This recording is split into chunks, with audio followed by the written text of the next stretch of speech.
রাজশাহীর তানোরে 18 ঘন্টার বেশি সময় ধরে পরিত্যক্ত গভীর নলকূপে আটকে পড়ে আছে 2 বছরের এক শিশু।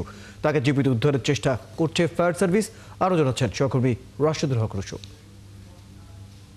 তানোর উপজেলার পাছন্দর ইউনিয়নের কোয়েলহাটা যে গ্রাম, সেই গ্রামের যে গভীর নলকূপে শিশু সাজিদ, সে প্রায় 18 ঘন্টা ধরে এই যে গভীর নলকূপের গর্ত সেখানে আটকা পড়ে আছে এবং ফায়ার সার্ভিসের কর্মীরা এখানে টানা 15 ঘন্টা ধরে, অর্থাৎ সারা রাত তারা কিন্তু এখানে অভিযান চালিয়েছে। এখানে গর্ত খুঁড়েছে, প্রায় 35 ফিট মতো গর্ত খুঁড়েছে এবং এখন সেই চূড়ান্ত যে তাদের উদ্ধার কাজ সেটি কিন্তু চলছে। এই গর্ত থেকে এখন পাশে যে নলকূপের গর্ত, সেই গর্তে সংযোগ স্থাপনের চেষ্টা চলছে এবং ফায়ার সার্ভিসের কর্মীরা তারা বলছেন যে এইভাবেই আসলে শিশুটিকে তারা উদ্ধার করে নিতে চান।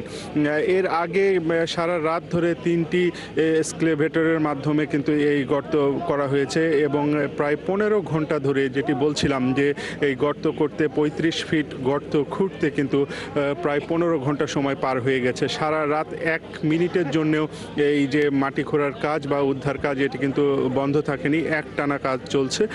এবং এখন আমরা দেখতে পাচ্ছি যে এই যে গর্তের মুখে যে একটি সাদা এক টুকরো আসলে বস্তা রাখা হয়েছে, এটি মূলত সেই গর্ত। সেই গর্তের ভেতরে কিন্তু শিশুটি রয়েছে।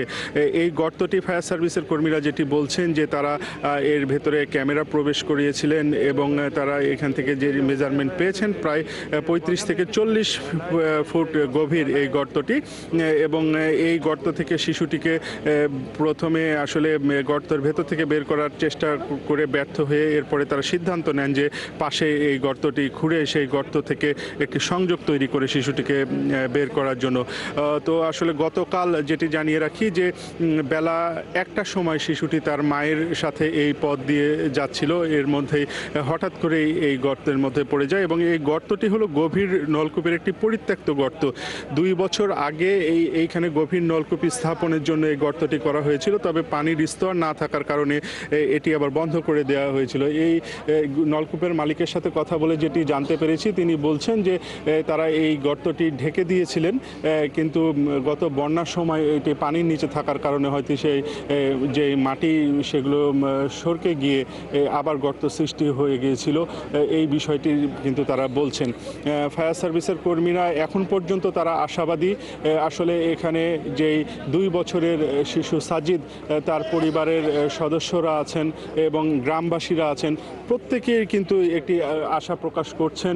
এখন পর্যন্ত আশায় বুক বেঁধে আছেন যে শিশুটিকে যে কোনো মূল্যে অক্ষত অবস্থায় উদ্ধার করা হবে, এমন প্রত্যাশা কিন্তু সবার ভেতরেই।